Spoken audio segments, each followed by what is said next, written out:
नमस्कार। आइए सुनते हैं मुंशी प्रेमचंद जी की कहानी चोरी। हाय बचपन, तेरी याद नहीं भूलती। वह कच्चा टूटा घर, वह पुआल का बिछौना, वह नंगे बदन नंगे पांव खेतों में घूमना, आम के पेड़ों पर चढ़ना, सारी बातें आंखों के सामने फिर रही हैं। चमरौधो जूते पहनकर उस वक्त कितनी खुशी होती थी, अब फ्लेक्स के बूटों से भी नहीं होती। गरम पनवे रस में जो मज़ा था वह अब गुलाब के शरबत में भी नहीं है।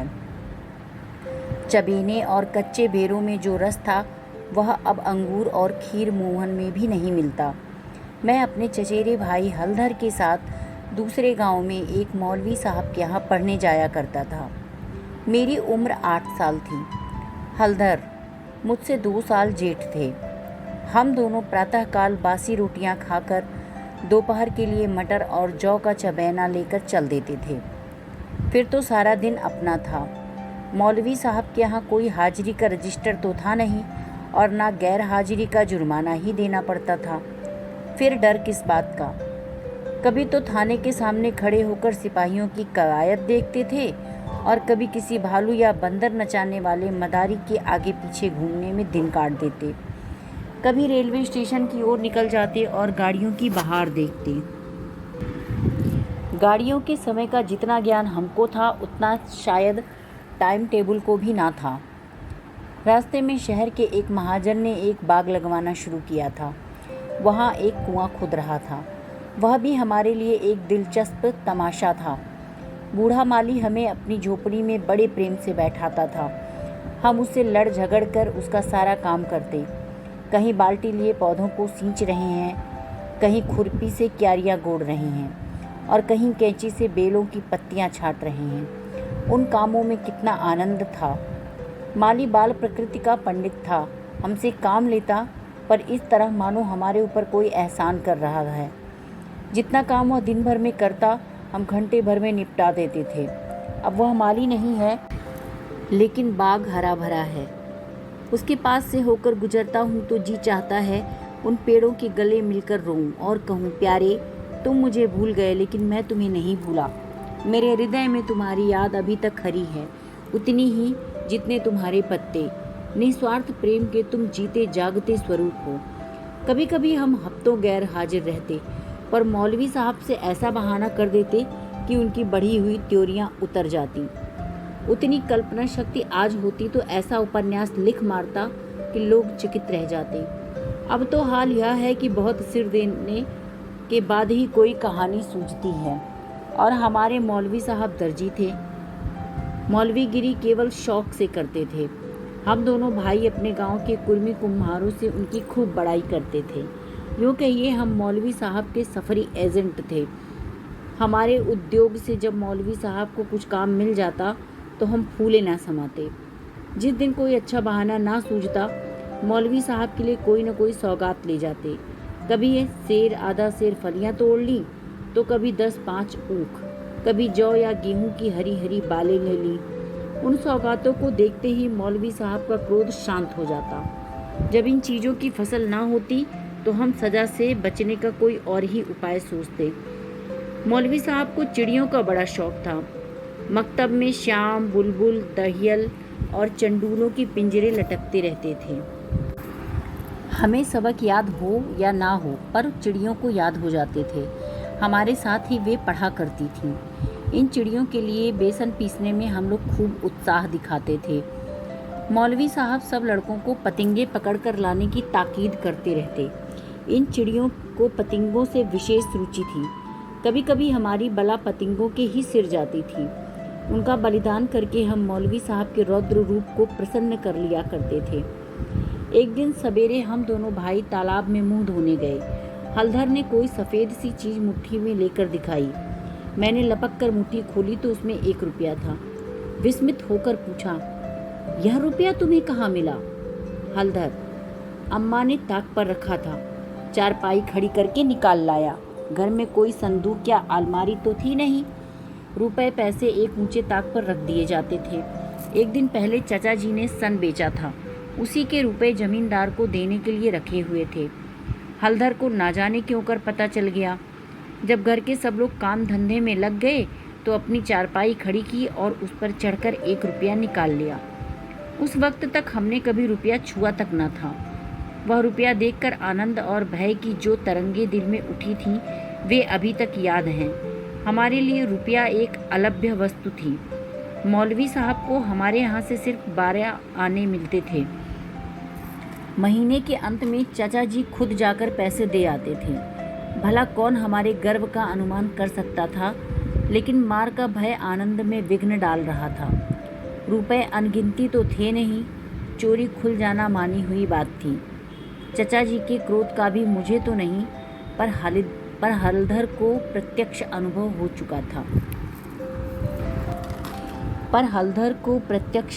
हो चुका था।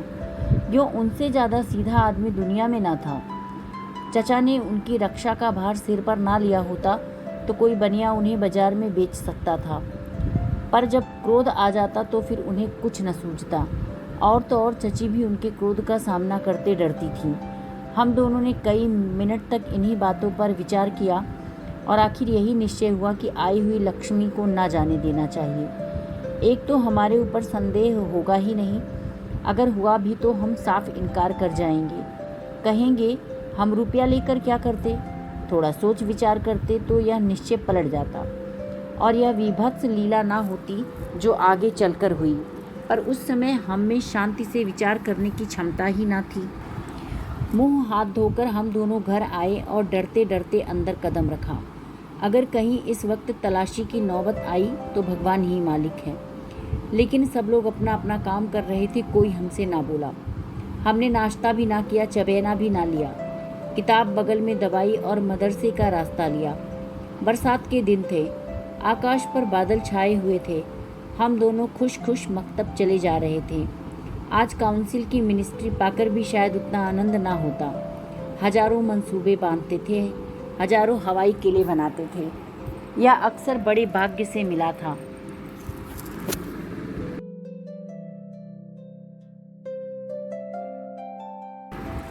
यह अवसर बड़े भाग्य से मिला था। जीवन में फिर शायद ही ऐसा अवसर मिले, इसलिए रुपए को इस तरह खर्च करना चाहते थे कि ज़्यादा से ज़्यादा दिनों तक चल सके। यद्यपि उन दिनों 5 आने सेर बहुत अच्छी मिठाई मिलती थी और शायद आधा सेर मिठाई में हम दोनों अफर जाते, लेकिन यह ख्याल हुआ कि मिठाई खाएंगे तो रुपया आज ही गायब हो जाएगा। कोई सस्ती चीज़ खानी चाहिए जिसमें मज़ा भी आए, पेट भी भरे और पैसे भी कम खर्च हों। आखिर अमरूदों पर हमारी नज़र गई। हम दोनों राजी हो गए। 2 पैसे के अमरूद लिए। सस्ता समय था, बड़े बड़े 12 अमरूद मिले। हम दोनों के कुर्तों के दामन भर गए। जब हलदर ने खटकिन के हाथ में रुपया रखा तो उसने संदेह से देखकर पूछा, रुपया कहाँ पाया लाला, चुरा कर तो नहीं लाए? जवाब हमारे पास तैयार था। ज़्यादा नहीं तो 2-3 किताबें तो पढ़ ही चुके थे। विद्या का कुछ कुछ असर हो चला था। मैंने झट से कहा, मौलवी साहब की फीस देनी है। घर में पैसे ना थे तो चचा जी ने रुपया दे दिया। इस जवाब ने खटकिन का संदेह दूर कर दिया। हम दोनों ने एक पुलिया पर बैठकर खूब अमरूद खाए, मगर अब 15.5 आने पैसे कहाँ ले जाएं? 1 रुपया छिपा लेना तो इतना मुश्किल काम ना था। पैसों का ढेर कहाँ छिपता? ना कमर में इतनी जगह थी और ना जेब में इतनी गुंजाइश। उन्हें अपने पास रखना चोरी का ढिंढोरा पीटना था। बहुत सोचने के बाद यह निश्चय किया कि 12 आने तो मौलवी साहब को दे दिए जाएं, शेष 3 आने की मिठाई उड़े। यह फैसला करके हम लोग मकतब पहुँचे। आज कई दिन के बाद गए थे। मौलवी साहब ने बिगड़कर पूछा, इतने दिन कहाँ रहे? मैंने कहा, मौलवी साहब घर में गमी हो गई। यह कहते कहते 12 आने उनके सामने रख दिए। फिर क्या पूछना था? पैसे देखते ही मौलवी साहब की बाछें खिल गईं। महीना खत्म होने में अभी कई दिन बाकी थे। साधारणतः महीना चढ़ जाने और बार बार तकाजे करने पर कहीं पैसे मिलते थे। अब की इतनी जल्दी पैसे पाकर उनका खुश होना कोई अस्वाभाविक बात न थी। हमने अन्य लड़कों की ओर सगर्व नेत्रों से देखा, मानो कह रहे हों, एक तुम हो कि मांगने पर भी नहीं देते और एक हम हैं कि पेशगी देते हैं। हम अभी पढ़ ही रहे थे कि मालूम हुआ कि आज तालाब का मेला है। दोपहर में छुट्टी हो जाएगी। मौलवी साहब मेले में बुलबुल लड़ाने जाएंगे। यह खबर सुनते ही हमारी खुशी का ठिकाना ना रहा। 12 आने तो बैंक में जमा कर ही चुके थे। 3.5 आने में मेला देखने की ठहरी।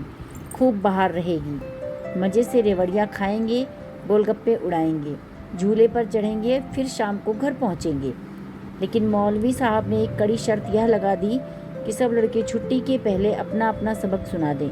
जो सबक ना सुना सकेगा उसे छुट्टी ना मिलेगी। नतीजा यह हुआ कि मुझे तो छुट्टी मिल गई, पर हलधर कैद कर लिए गए और कई लड़कों ने भी सबक सुना दिए। वे सभी मेला देखने चल पड़े। मैं भी उनके साथ हो लिया। पैसे मेरे ही पास थे, इसलिए मैंने हलधर को साथ लेने का इंतजार ना किया। तय हो गया था कि वह छुट्टी पाते ही मेले में आ जाएं और फिर हम दोनों साथ साथ मेला देखें। मैंने वचन दिया था कि जब तक ना आएंगे 1 पैसा भी खर्च ना करूँगा। लेकिन क्या मालूम था कि दुर्भाग्य कुछ और ही लीला रच रहा है। मुझे मेला पहुँचे 1 घंटे से ज़्यादा गुजर गया, पर हलधर का कहीं पता नहीं। क्या अभी तक मौलवी साहब ने छुट्टी नहीं दी या रास्ता भूल गए? आंखें फाड़ फाड़ कर सड़क की ओर देखता था। अकेला मेला देखने में जी भी ना लगता था। यह संशय भी हो रहा था कि कहीं चोरी तो नहीं खुल गई और चाचा जी हलधर को पकड़कर घर तो नहीं ले गए। आखिर जब शाम हो गई तो मैंने कुछ रेवड़ियाँ खाईं और हलधर के हिस्से के पैसे जेब में रखकर धीरे धीरे घर चला। रास्ते में ख्याल आया मकतब होता चलूं, शायद हलधर अभी वहीं हो, मगर वहाँ सन्नाटा था। हाँ, एक लड़का खेलता हुआ मिला। उसने मुझे देखते ही जोर से कहकहा मारा और बोला, बच्चा घर जाओ तो कैसी मार पड़ती है। तुम्हारे चाचा आए थे, हलधर को मारते मारते ले गए हैं। अजी ऐसा तान कर घूंसा मारा कि मियाँ हलधर मुंह के बल गिर पड़े। यहाँ से घसीटते लेकर गए हैं। तुमने मौलवी साहब की तनख्वाह दे दी थी ना, वो भी ले ली। अभी कोई बहाना सोच लो, नहीं तो बेभाव की पड़ेगी। मेरी सिट्टी पिट्टी भूल गई, बदन का लहू सूख गया। वही हुआ जिसका मुझे शक हो रहा था। पैर मन मन भर के हो गए। घर की ओर एक एक कदम चलना मुश्किल हो गया। देवी देवताओं के जितने नाम याद थे सभी की मानता मानी। किसी को लड्डू, किसी को पेड़े, किसी को बताशे। गांव के पास पहुंचा तो गांव के डीह का सुमिरन किया, क्योंकि अपने हलके में डीह की ही इच्छा सर्वप्रधान होती है। यह सब कुछ किया, लेकिन ज्यों ज्यों घर निकट आता दिल की धड़कन बढ़ती जाती थी। घटाएं उमड़ी आती थीं। मालूम होता था आसमान फटकर गिरा ही चाहता है। देखता था लोग अपने अपने काम छोड़ छोड़ कर भागे जा रहे हैं। गोरू भी पूंछ उठाए घर की ओर उछलते कूदते चले जाते थे। चिड़ियाँ अपने घोंसलों की ओर उड़ी चली आती थीं, लेकिन मैं उसी मंद गति से चला जाता था मानो पैरों में शक्ति ही नहीं हो। जी चाहता था जोर का बुखार चढ़ आए या चोट लग जाए, लेकिन कहने से धोबी गधे पर नहीं चढ़ता। ऐसे ही बुलाने से मौत नहीं आती। बीमारी का तो कहना ही क्या। कुछ ना हुआ और धीरे धीरे चलते चलते भी घर सामने आ ही गया। अब क्या हो। हमारे द्वार पर इमली का एक घना वृक्ष था। मैं उसी की आड़ में छिप गया कि जरा और अंधेरा हो जाए तो चुपके से घुस जाऊं और अम्मा के कमरे में चारपाई के नीचे जा बैठूं। जब सब लोग सो जाएंगे तो अम्मा से सारी कथा कह सुनाऊंगा। अम्मा कभी नहीं मारती। जरा उनके सामने झूठ मूठ रोऊंगा तो वह और भी पिघल जाएंगी। रात कट जाने पर फिर कौन पूछता है। सुबह तक सबका गुस्सा ठंडा हो जाएगा। अगर ये मंसूबे पूरे हो जाते तो इसमें संदेह नहीं कि मैं बेदाग बच जाता, लेकिन वहाँ तो विधाता को कुछ और ही मंजूर था। मुझे एक लड़के ने देख लिया और मेरे नाम की रट लगाते हुए सीधे मेरे घर में भागा। अब मेरे लिए कोई आशा न रही। लाचार घर में दाखिल हुआ तो सहसा मुंह से एक चीख निकल गई, जैसे मार खाए हुआ कुत्ता किसी को अपनी ओर आते देखकर भय से चिल्लाने लगता है। बरोठे में पिताजी बैठे थे। पिताजी का स्वास्थ्य इन दिनों कुछ खराब हो गया था। छुट्टी लेकर घर आए हुए थे। यह तो नहीं कह सकता कि उन्हें शिकायत क्या थी, पर वह मूंग की दाल खाते थे और संध्या समय शीशे की गिलास में एक बोतल में से कुछ उंडेल उंडेल कर पीते थे। शायद यह किसी तजुर्बेकार हकीम की बताई हुई दवा थी। दवाएं सब बासने वाली और कड़वी होती हैं। यह दवा भी बुरी ही थी, पर पिताजी ना जाने क्यों इस दवा को खूब मजा ले लेकर पीते थे। हम जो दवा पीते हैं तो आंख बंद करके एक ही घूंट में गटक जाते हैं, पर शायद इस दवा का असर धीरे धीरे पीने में ही होता होगा। पिताजी के पास गांव के 2-3 और, कभी कभार 4-5 और भी रोगी जमा हो जाते और घंटों दवा पीते रहते थे। मुश्किल से खाना खाने उठते थे। इस समय भी वह दवा पी रहे थे और रोगियों की मंडली जमा थी। मुझे देखते ही पिताजी ने लाल लाल आंखें निकालकर पूछा, कहाँ थे अब तक? मैंने दबी जबान से कहा, कहीं तो नहीं। अब चोरी की आदत सीख रहा है? बोल, तूने रुपया चुराया कि नहीं? मेरी जबान बंद हो गई। सामने नंगी तलवार नाच रही थी। शब्द भी निकालते हुए डरता था। पिताजी ने जोर से डांट लगाकर पूछा, बोलता क्यों नहीं? तूने रुपया चुराया है कि नहीं? मैंने जान पर खेल कर कहा, मैंने कहा। मुंह से पूरी बात भी ना निकलने पाई थी कि पिताजी विकराल रूप धारण किए, दांत पीसते झपट कर उठे और हाथ उठाए मेरी ओर चले। मैं जोर जोर से चिल्ला चिल्ला कर रोने लगा। ऐसा चिल्लाया कि पिताजी भी सहम गए। उनका हाथ उठा ही रह गया।